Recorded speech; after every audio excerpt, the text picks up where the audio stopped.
Nós estamos então nossa série de exposições em Filipenses.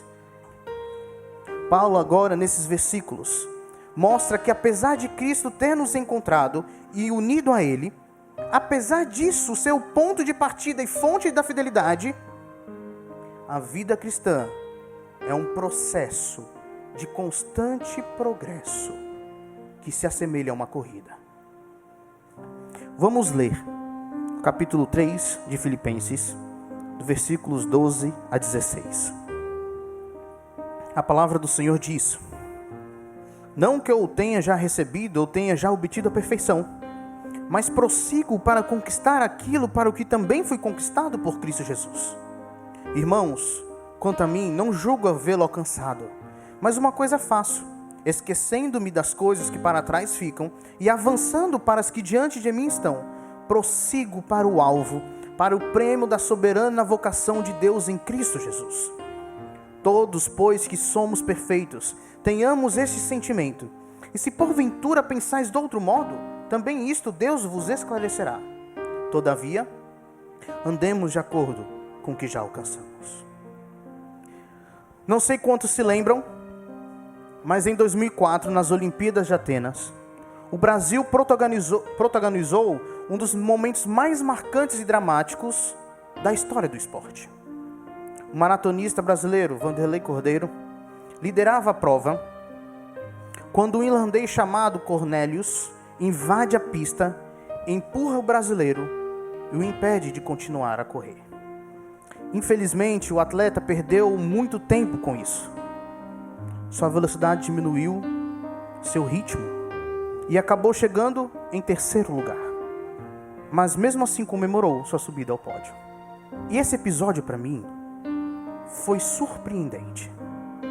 Não pelo impedimento, lógico, mas pela perseverança do Vanderlei. Muitos de nós, se fossem impedidos de correr, faltando tão pouco para terminar, entrariam em desespero, choro, desistiria da prova, mas ele não fez isso. Por quê? Ele tinha uma mentalidade de maratonista. Ele entendia que estava em uma corrida. E mesmo que isso seja lógico e óbvio, uma corrida só termina na linha de chegada. O prêmio é a conclusão da prova, é ultrapassar a linha e também a medalha, mesmo com os obstáculos e perdas ao longo do caminho. Sabe por que estou lembrando desse episódio? Porque nós também estamos em uma corrida. A partir do momento que Cristo nos chama a segui-lo, foi dada a largada a uma corrida que só termina no novo céu e nova terra. Portanto, precisamos, ao exemplo de Vanderlei, ver a nossa vida como uma corrida, tendo essa mentalidade, entendendo que a linha de chegada é o alvo. Por isso devemos perseverar em avançar. Então, Paulo diz assim no versículo 12: não que eu tenha já recebido ou tenha já obtido a perfeição, mas prossigo para conquistar aquilo para o que também fui conquistado por Cristo Jesus. Paulo, nos versículos anteriores, diz que o entendimento que ele tinha no passado sobre se relacionar com Deus, sobre o como se relacionar com Deus, por meio das leis, das obras, todos os seus privilégios como judeu, não tinham valor algum em comparação com Cristo e o conhecimento de Cristo. Paulo diz que se quiserem encontrar Ele, precisavam procurar Ele em Cristo, porque Ele é unido a Ele, e é ali onde Ele se encontra. Ele disse que já conhecia Cristo, que deixou tudo justamente para conhecê-lo, e também que já vivia em conformidade com a morte e ressurreição de Cristo. Porém, Paulo começa o verso falando, não que a ideia de Paulo, guiado pelo Espírito Santo, é porque Paulo sabia que aqueles primeiros ouvintes, primeiros leitores, e nós, poderíamos entender errado o que ele escrevera. E é exatamente para corrigir um possível entendimento equivocado que ele vai mostrar como uma explicação o que é realmente estar na corrida do Evangelho. Então Paulo vira para os filipenses e fala, eu disse que eu fui encontrado por Cristo. e que Ele é a fonte de toda a fidelidade. Eu disse que perto do conhecimento de Cristo, todo o restante não vale nada. Eu disse que estar em Cristo é o que nos fará realmente fiéis. Mas eu não estou querendo dizer que é aqui que devemos parar. Eu não estou dizendo com isso que já alcançamos a plena maturidade em Cristo. Eu não estou dizendo com isso que já somos perfeitos em Cristo. Ao contrário, eu ainda não recebi a perfeição. Nós não recebemos a perfeição, a plena maturidade em Cristo. Mas o que seria exatamente essa perfeição? Perfeição aí se refere a um conhecimento completo de Cristo. E aqui, conhecer é aquele sentido amplo de intimidade com Cristo. Então, perfeição, o conhecimento completo de Cristo e uma conformação a Cristo de maneira completa. Que só conseguiremos quando? Com a ressurreição do corpo. Quando receberemos o corpo glorificado. Uma coisa é conhecer Cristo hoje, com o nosso pecado, com o nosso corpo afetado pelo pecado, no mundo caído. Outra coisa é conhecer Cristo na nova criação, com o corpo glorificado, semelhante ao dele. Será tremendo. Lembra que por estarmos unidos a Cristo, sendo o corpo dele, devemos ter a mesma mentalidade, o mesmo coração de Cristo fluindo em nós? Lembra que Paulo diz para desenvolvermos a salvação e que esse desenvolvimento é colocar em prática o coração de servo que Cristo tinha? No futuro, na consumação, com o corpo glorificado, atingiremos a plenitude da mentalidade de Cristo em nós. E fluirá em nós seu coração de maneira completa. Que presente de Deus! Que graça de Deus! Se isso não é um alvo suficiente para nos fazer persistir na corrida do Evangelho, eu não sei mais o que seria. Não que eu tenha já recebido ou tenha já obtido a perfeição, mas prossigo para conquistar aquilo para o que também foi conquistado por Cristo Jesus. Deus começou a obra em nós e há de terminar até o dia de Cristo Jesus. E eu quero destacar outras verdades nesse versículo. Duas. Primeiro, a salvação não se resume ao passado, a salvação não se resume ao presente e a salvação não se resume ao futuro. Na salvação existe o aspecto passado, o futuro, mas também existe o aspecto presente. E isso deve estar muito vivo em nosso coração. Deus nos escolheu antes da fundação do mundo e nos salvou mediante a obra de Jesus, sua vida, morte e ressurreição. Esse é o ponto de partida, o fundamento para tudo o que viveremos em Cristo, porque é nesse ponto que fomos unidos a Cristo. E aqui está o aspecto passado. No final dos tempos, haverá a consumação da salvação, a linha de chegada que é infinita, onde teremos a plenitude da maturidade em Cristo ao sermos ressuscitados. Esse é o aspecto futuro. No presente, temos a corrida, o percurso até o fim. É no agora que existe o desenvolvimento da salvação.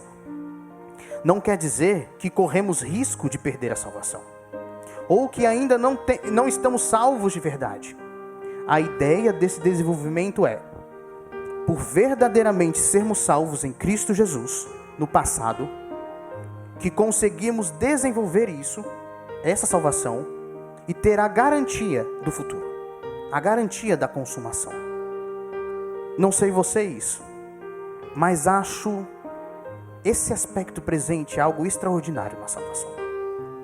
Deus fez a obra, começou a obra em nós, há de terminar essa obra, mas Ele ainda faz a obra em nós. Deus está agindo em toda a nossa corrida no Evangelho. Deus não deixou de agir depois da salvação. Ele faz parte do ponto de partida. É Ele que deu a obra. É Ele que nos mantém persistentes. E é Ele que consumará. Todo salvo, e aqui é a segunda verdade, todo salvo deseja conquistar a perfeição. Um conhecimento completo de Cristo, uma conformidade completa a Cristo por meio da ressurreição dos mortos. Talvez, ao ler essas palavras, elas nos causem algum tipo de estranhamento. Porque nós sabemos que toda a obra de Deus em nós é graça dele. Todas as bênçãos que Cristo nos dá é por sua graça. Não é por merecimento. Mas por que Paulo diz aqui que a bênção final, que a obra final de Deus no salvo seria uma conquista nossa? Uma conquista para a qual deveríamos correr. Precisamos entender que a palavra conquista não é uma palavra para mérito. Não é receber algo por merecimento ou por obras. Isso igualaria Paulo, nós, os filipenses, aos judaizantes que eles estavam criticando. O caminho até a perfeição não é conquistado por nossas próprias forças, mas se trata de perseverar no que Cristo já nos deu até agora. Nós perseveramos naquilo que já recebemos de Cristo. Tudo vem dele. Sejam as bênçãos presentes, seja a bênção futura. É ele que dá, mas ele entrega isso para aqueles que perseveram. Novamente, não porque a perseverança é um mérito, mas porque a perseverança é a evidência da nossa fé. A evidência da fé de uma pessoa em Cristo. Porque aqueles que de fato creem em Cristo, aqueles que realmente possuem uma fé em Cristo, perseveram em sua caminhada com Ele até o fim. É como se Deus, no plano eterno, estabelecesse assim: como parte da identidade daqueles que são meus e estão em Cristo, darei a perseverança. Essa é uma forma de reconhecimento, de marca daqueles que são realmente meus. Isso porque quando Cristo une alguém a si, fazendo parte do seu corpo, ninguém escapa de Cristo. Ninguém pode tirar das mãos dele. Por quê? Porque somos seus dedos. Fazemos parte do seu corpo.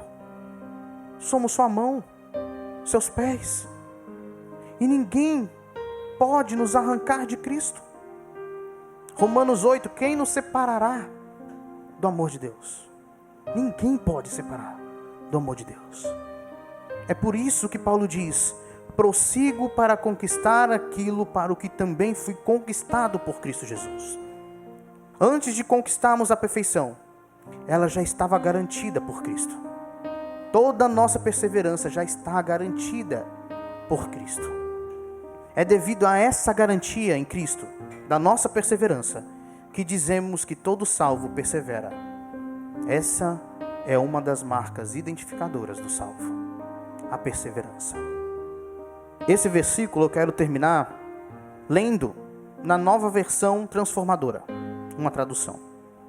Diz assim: não estou dizendo que já obtive tudo isso, que já alcancei a perfeição, mas prossigo a fim de conquistar essa perfeição para a qual Cristo Jesus me conquistou. Cristo nos conquistou para que corrêssemos para esse alvo. Irmãos, quanto a mim, não julgo havê-lo alcançado. No versículo 13, Paulo fala. Paulo, primeiramente, reforça o que ele já disse no versículo anterior, quando ele diz: não julgo havê-lo alcançado. Mas agora, mostrando que os filipenses são semelhantes a ele. Quando ele diz irmãos, Paulo está tentando trazer à memória dos filipenses que Paulo não é um caso à parte. Eles estão no mesmo patamar de irmandade. Eles também são irmãos. A ideia de Paulo é falar que eles estão na mesma jornada de Paulo, como filhos de Deus. Mas agora Paulo passa a acrescentar como se deve correr nessa corrida. Versículo 13. Mas uma coisa faço, esquecendo-me das coisas que para trás ficam, e avançando para as que diante de mim estão, prossigo para o alvo, para o prêmio da soberana vocação de Deus em Cristo Jesus. Isso é um exemplo para os filipenses que eram tentados a olhar para trás. Eram tentados a olhar para a cidadania que eles tinham, romana, que foi diminuída ou restringida, abandonada, em certo sentido, quando eles conheceram a Cristo e receberam a cidadania celestial. Eles também eram tentados a seguir o mau exemplo dos judaizantes, que ao invés de olharem para a nova aliança, ficavam olhando para a antiga aliança. Os filipenses não podiam então se perder. Eles não podiam se prender à cultura romana e olhar para trás. Eles não podiam se prender à antiga aliança e ficar olhando para trás também. E essa verdade deve ditar nosso ritmo na corrida, meus irmãos. Paulo está nos chamando a não olharmos para trás. Não olhem para o velho homem que já foi vencido na cruz e na ressurreição. Devemos abandonar qualquer outra fonte que dita o ritmo da nossa corrida que não seja Cristo. Porque Cristo é quem dá o ritmo fiel ao que somos nele e fiel ao alvo que alcançaremos. Qualquer outra fonte de vida, qualquer outra, é o mesmo que olhar para trás. E quando olhamos para trás, na corrida, perdemos ritmo, diminuiremos a velocidade. Há um maior risco de tropeçarmos quando a gente não está olhando para frente, para onde a gente está indo. Nós também não ficamos atentos aos obstáculos quando estamos olhando para trás, na corrida. Só que de forma diferente, quando olhamos para o alvo, que é a plena maturidade em Cristo, e ser conformado à imagem dele, nós mantemos o ritmo e a velocidade gradativa. A ideia de Paulo é: querem progredir na santidade, na fidelidade, mantenham os olhos fixos no alvo, na perfeição em Cristo Jesus. Que bênção é essa esperança que nós temos. Esperança não diz respeito apenas ao futuro. Esperança nos alerta sobre o agora. É a esperança que nos dá a motivação. É a esperança que nos dá a constância, a velocidade. Imagine só se o futuro fosse incerto. Insegurança iria tomar a nossa alma, o nosso coração. Em alguns momentos poderíamos diminuir ou até parar a corrida para refletirmos sobre o futuro, impregnados pelo medo. Mas nós fomos chamados para a esperança. Nós fomos chamados não para o medo da morte. Morte traz sofrimento porque ela é uma intrusa com o pecado. Mas nós não fomos chamados a continuarmos com medo da morte. Nós fomos chamados a termos certeza da vida que vai vir depois da morte. Paulo termina com os versículos 15 e 16. Todos, pois, que somos perfeitos, tenhamos esse sentimento. E se porventura pensais de outro modo, também isto Deus vos esclarecerá. Todavia, andemos de acordo com o que já alcançamos. Pronto. Achamos a contradição na Bíblia. Aqui em Paulo. No verso 12 ele diz que não obteve a perfeição. E agora ele diz que são perfeitos. Aí. Mas é aí que está. É uma complementação, não contradição. O que o apóstolo quer dizer é que mesmo não alcançando a perfeição plena, a maturidade completa em Cristo, a intimidade completa ainda, Paulo, os filipenses e nós já desfrutamos de um certo grau dessa perfeição. Já desfrutamos, de certa maneira, de alguma maturidade, de alguma intimidade com Cristo. Não de maneira plena, mas em algum grau. A palavra utilizada por Paulo serve tanto para o nosso termo perfeito em português, quanto para o nosso termo maturidade. Então a ideia de Paulo, aqui no verso 15 é: nós que já temos um certo grau de maturidade, precisamos entender que estamos todos nessa corrida e que precisamos abandonar de vez aquilo que ficou para trás, focando na única fonte real da fidelidade, Cristo, e o nosso alvo quer ser como Ele. E Ele diz algo que é óbvio, mas que precisa ser relembrado constantemente. Existem aqueles que ainda não atingiram o grau de maturidade necessário para entender o que Paulo disse sobre Cristo e a corrida para o prêmio.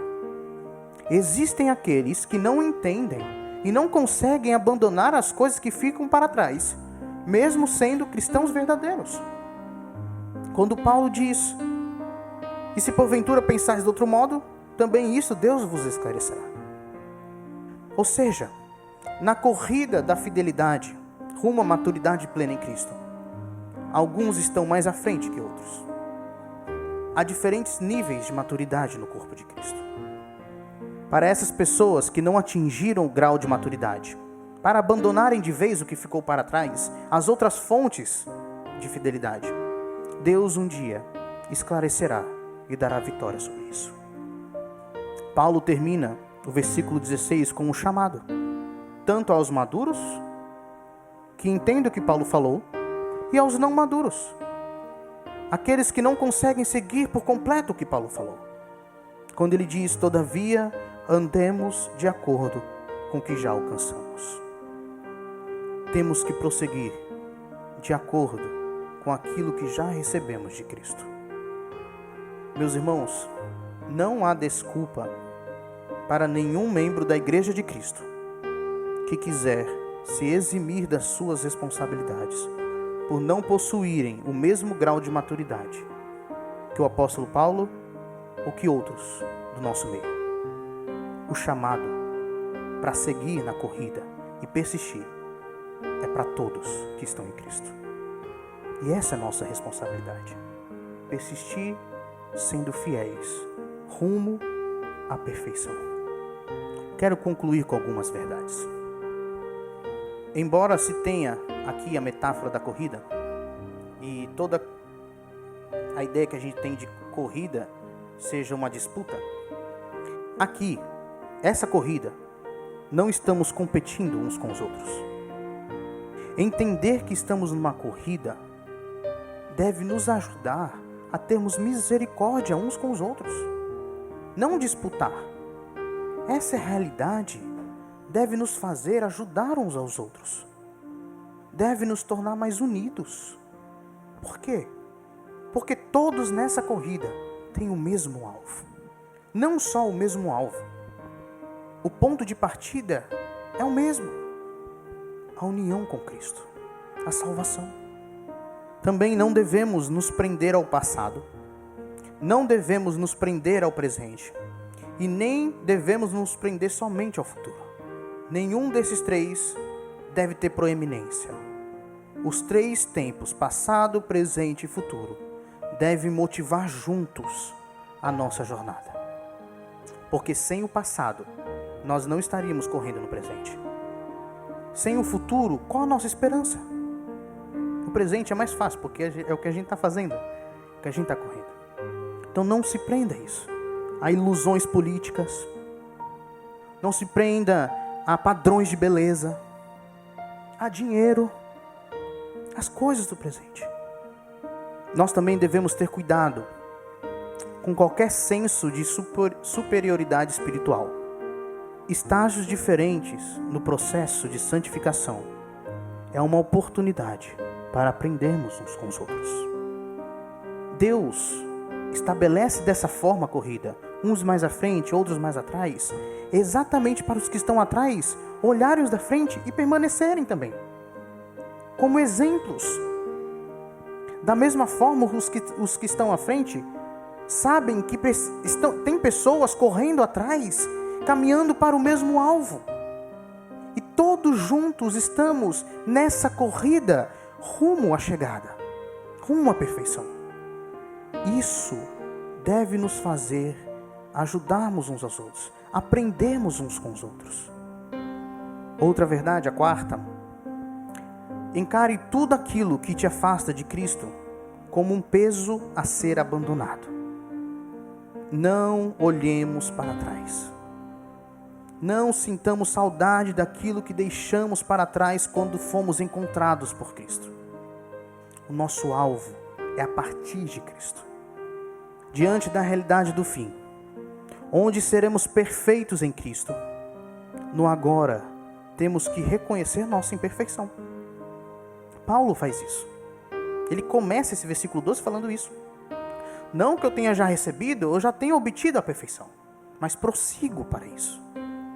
Isso não é se fazer de vítima, meus irmãos. Reconhecer sua imperfeição não é se fazer de vítima. É simplesmente saber quem nós somos. É sabermos qual a nossa posição na corrida. É também sabermos que estamos mais aperfeiçoados, mais maduros do que antes. E que tem muito mais para crescermos. Nós somos imperfeitos, mas caminhamos, progredindo, rumo à perfeição completa. Eu quero terminar com uma música da Águeda Yumi. Ouça a música com espírito de oração, tá bom?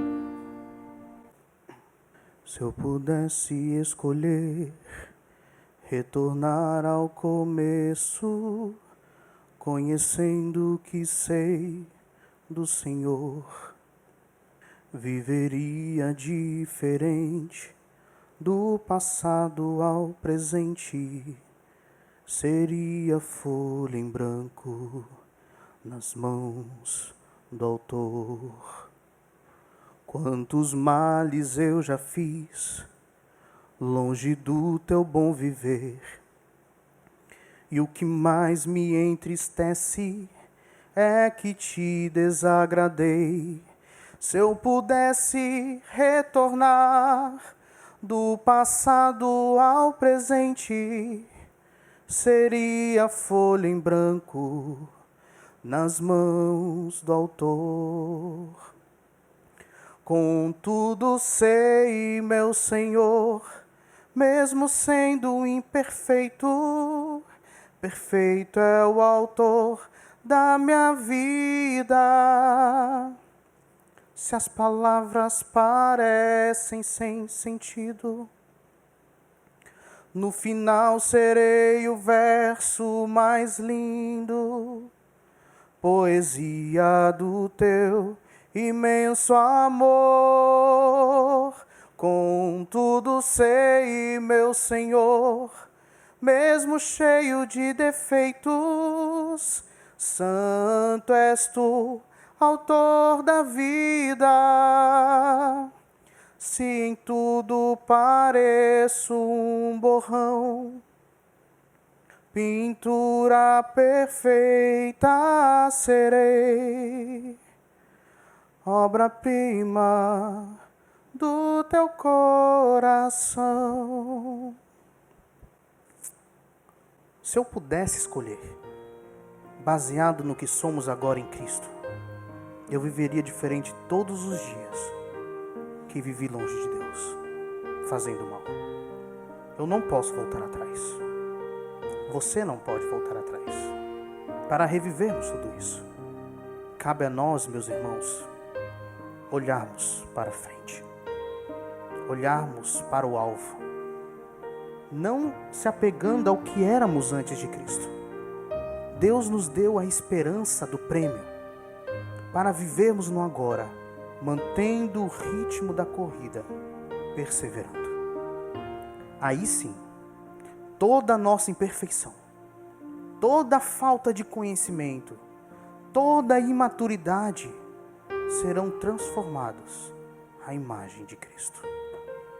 E nos alegraremos infinitamente em vivermos completamente o coração dele em nós, o coração de servo. Até lá, vivamos de acordo com o que já alcançamos, de acordo com a intimidade que já temos com Cristo, sendo motivados por aquilo que um dia seremos. Amém?